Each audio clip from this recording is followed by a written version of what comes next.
Okay, so problem number 5, an internal load problem. What do you need to be thinking about when you're doing a problem like this?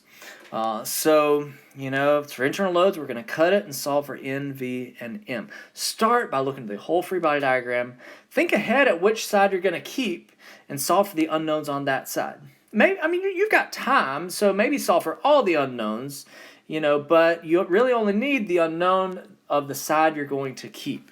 So that's why I look at the whole free body diagram, sum of the moments about B to solve for FA.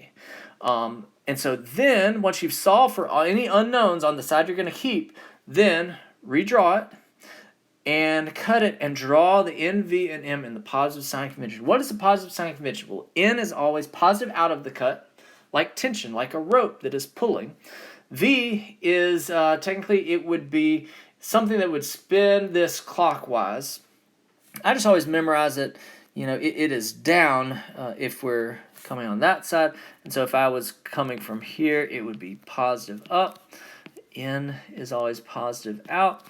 And the moment it makes a smiley face. The moment would, if this was a pool noodle, it would kind of bend the pool noodle into a smiley face. So on this side, it is that way. On this side, it would be that way. So that's a positive sign convention. We all across the country agree that that's a positive sign convention. So now when our answer comes out positive, we can leave it positive. If our answer comes out negative, we can leave it negative. And we don't have to go back and check which way you guessed because we all guessed the same direction, same positive sign convention. All right?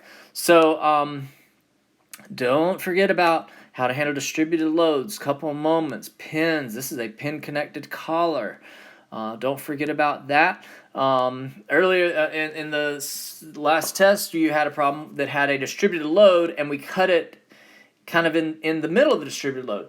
If you have a distributed load and you cut it in the middle of the distributed load, then redo the distributed load after you have cut it, right? Only look at the part of the distributed load that is on the half that you are keeping.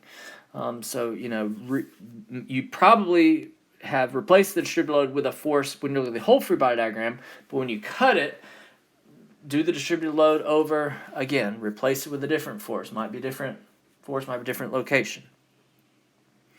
All right, but the main thing with this problem, if your answer comes out negative, box it in and leave it negative.